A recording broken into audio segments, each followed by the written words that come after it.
Bonjour à tous, alors aujourd'hui je vous propose donc un sujet de baccalauréat, c'est le sujet de métropole septembre 2021, sujet de rattrapage pour ceux qui ont passé l'épreuve en juin. Voilà, donc c'est un QCM. Alors quand on a un QCM, il faut bien lire les règles. Ici, c'est un QCM, une réponse exacte rapporte un point, et à chaque fois, ça c'est très important, une seule des 4 réponses proposées est exacte.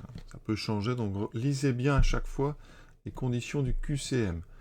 Et on vous dit, voilà, donc aucune justification n'est demandée. Alors nous, évidemment, on va les faire, ces justifications, c'est tout l'intérêt. Donc on est parti, alors on est sur l'analyse, avec une première question sur, donc ici on voit des dérivés, une deuxième question donc sur des recherches de valeurs A et B, troisième question sur de la convexité, parce qu'on va parler de dérivés secondes, et ensuite des suites. C'est parti. La première question. Donc on vous donne un graphique, toujours un graphique, il faut bien regarder de quelle fonction il s'agit ici. C'est la courbe donc de la fonction f. Parfois on vous donnera f', f seconde. Donc ici c'est bien f. On vous donne des points, les points A, coordonnées donc 0,5, B coordonnées 1,20, voilà, c'est assez précis, et C, on sait juste qu'il a pour abscisse 2,5. Donc ça je vais le marquer parce que c'est pas très clair sur le graphique. Donc ici, on a donc 2,5. On ne connaît pas son ordonnée, par contre on sait que c'est un point de la courbe. Ça c'est important, ça va nous permettre de trouver son ordonnée. La droite AB, qui est tracée en pointillé, c'est la tangente à la courbe au point A. Voilà. Et donc les trois premières questions se rapportent à cette fonction. Qu'est-ce qu'on peut affirmer? Donc ici, 4 propositions, f' de moins 0,5, etc. Donc on va les passer en revue et on va détailler chacune. Regardons la première affirmation. Qu'est-ce que représente graphiquement f' de moins 0,5? Ça, c'est le coefficient de la tangente au point d'abscisse moins 0,5. Donc au point d'abscisse moins 0,5. Alors moins 0,5. Donc ici, si on a 2, moins 1, c'est ici. Donc c'est ce point qui est ici. À cet endroit, donc le coefficient de la tangente, je vais tracer la tangente, vous voyez, elle est comme ceci. La courbe est croissante. Donc on a un coefficient de tangente qui est positif, qui n'est pas nul.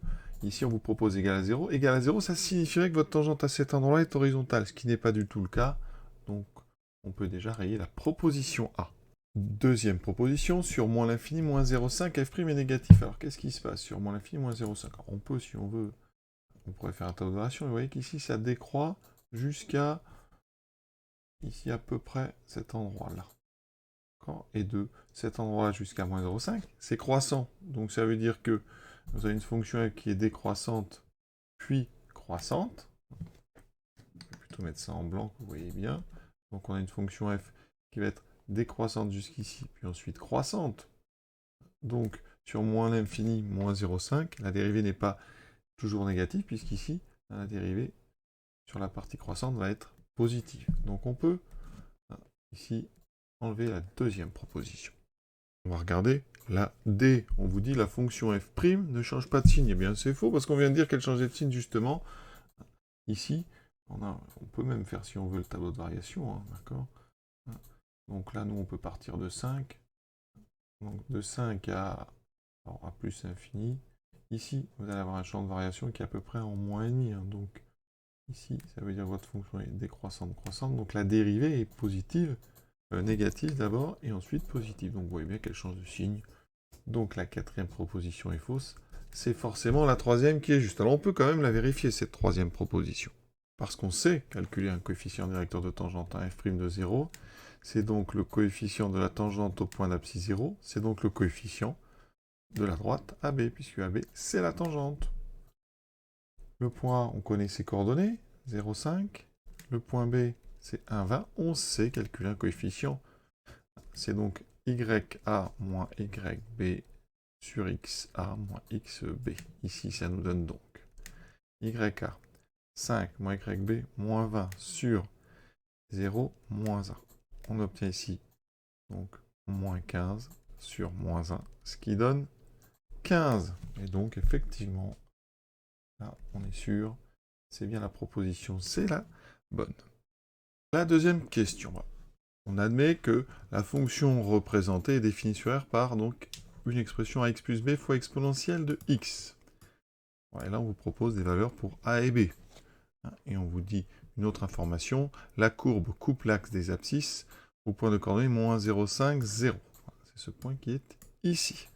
Que peut-on affirmer donc, pour les valeurs de a et b? Alors, une première façon de faire, c'est de prendre sa calculatrice, puisqu'il y en a droit, et de tracer les courbes. Alors, j'ai rentré les 4 valeurs ici, vous voyez.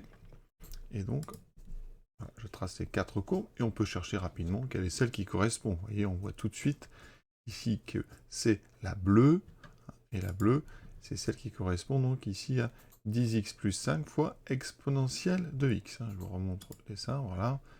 Et c'est la seule ici qui passe au point de coordonnée, moins 0,5, 0. Donc, intuition que c'est la première. On va vérifier ça.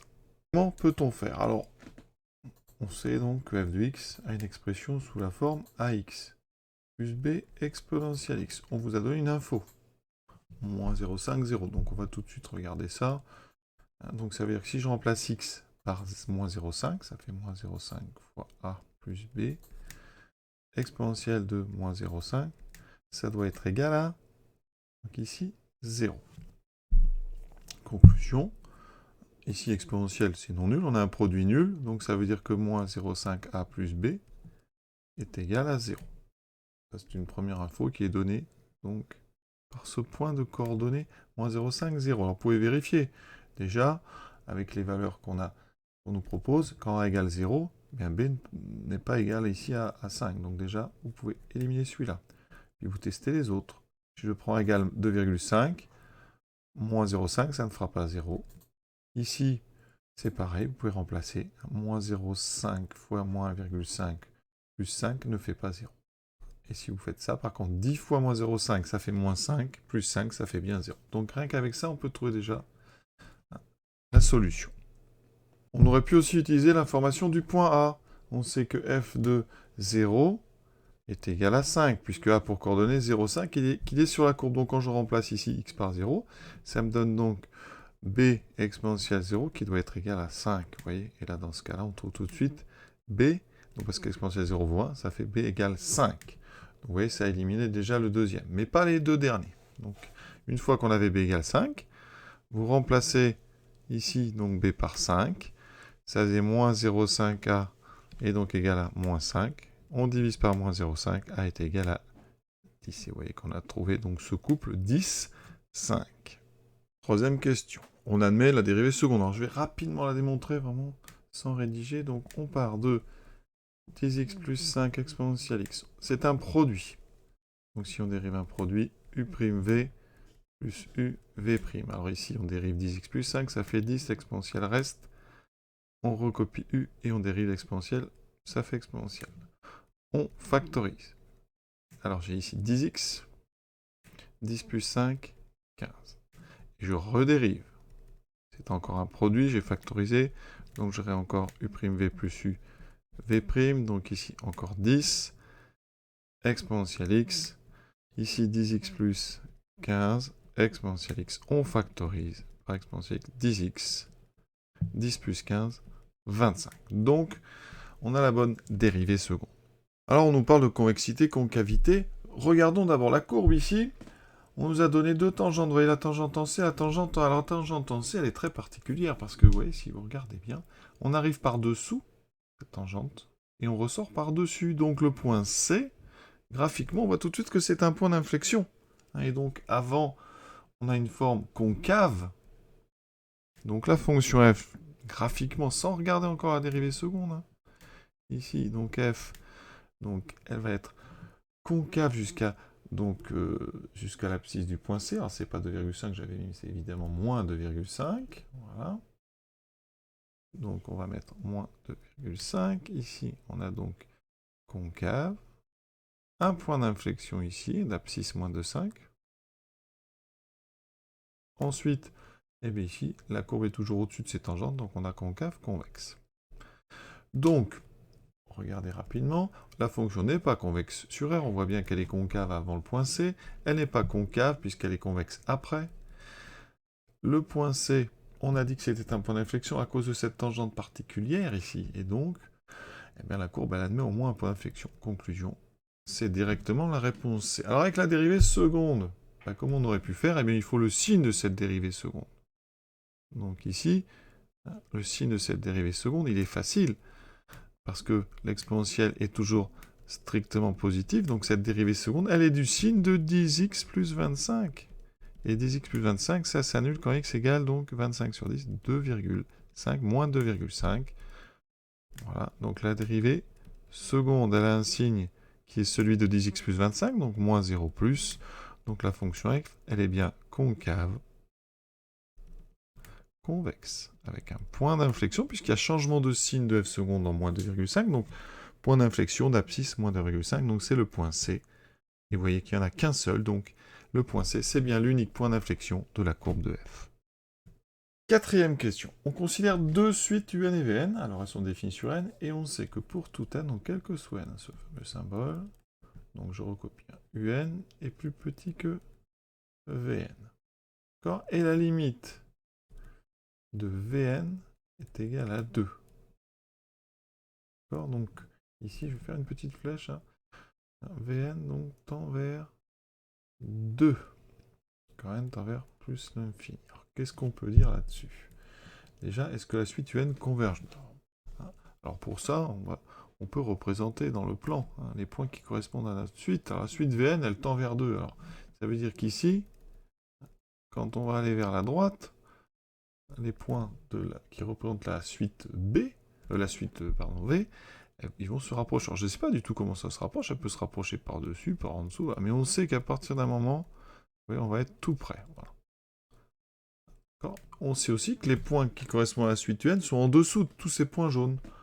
Alors en dessous, ben là, il peut se passer n'importe quoi. Vous êtes juste sûr qu'ils sont tous en dessous. Alors en dessous, ils peuvent être très près, ils peuvent être très loin, ça peut osciller, il peut se passer absolument n'importe quoi. Donc sur la suite UN, on n'a aucune info sur sa convergence. Les points sont juste tous en dessous des points que j'ai mis en jaune, qui eux se rapprochent au niveau de l'ordonnée de 2. Ça veut dire qu'ici, la suite UN, elle ne converge pas forcément. Ensuite, pour tout entier, Vn est plus petit que 2. Ben non, vous voyez, on sait juste que la limite c'est 2. Mais les points, vous voyez, j'en ai mis au-dessus, on peut très bien en mettre en dessous, on sait juste que ça va se rapprocher. Donc Vn n'est pas forcément inférieur ou égal à 2. La suite Un diverge. Mais non plus. Là, j'ai fait une suite qui a l'air de diverger. J'aurais pu, très bien, je vais la faire en bleu, faire une suite, donc Un, qui serait inférieure à Vn, mais qui, effectivement, pourrait avoir une limite qui ne serait pas forcément d'ailleurs la même. Vn étant vers 2, Un pourrait très bien, vous voyez, être une suite qui est sous, donc qui est plus petite que N, mais qui convergerait vers 0. Donc ici, la suite UN ne diverge pas forcément. Elle peut, mais elle n'est pas obligée. La suite UN est majorée. Alors ça, oui. Pourquoi? D'abord parce que c'est la quatrième proposition et qu'il y en a forcément une qui est exacte. La raison, si on devait l'expliquer, c'est quand même compliqué. Il faut comprendre que la suite, donc, Vn, elle converge vers, donc, 2. Il y a une suite qui converge vers 2, eh bien, elle est bornée. C'est-à-dire qu'elle ne peut pas prendre des valeurs aussi grandes que l'on veut. Vn converge vers 2, donc la suite Vn, elle admet un maximum et elle admet un minimum. Admet un maximum et un minimum. D'accord? De toute façon, à partir d'un certain moment, vu qu'elle tend vers 2, cette suite, elle va être un petit peu coincée. On peut la rendre les termes aussi près qu'on veut ici. Et donc, plus vous allez loin, plus vous allez pouvoir réduire comme ça un petit cylindre dans lequel vous allez trouver tous les termes. Donc une fois que vous avez compris qu'à partir d'un moment, tous les termes sont coincés comme ça dans un petit cylindre qui peut avoir une largeur très petite, eh bien il vous reste un nombre fini de points en dehors, et donc un nombre fini de points, ça admet un maximum. Donc la justification, elle est compliquée.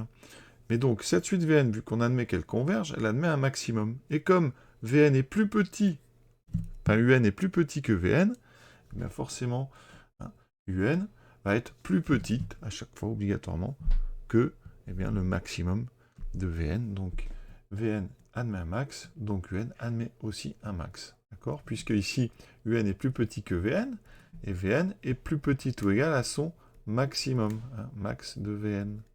Donc UN est forcément plus petit que le maximum de la suite Vn. Et donc c'est bien la question 4, mais la justification est quand même compliquée à porter en terminale.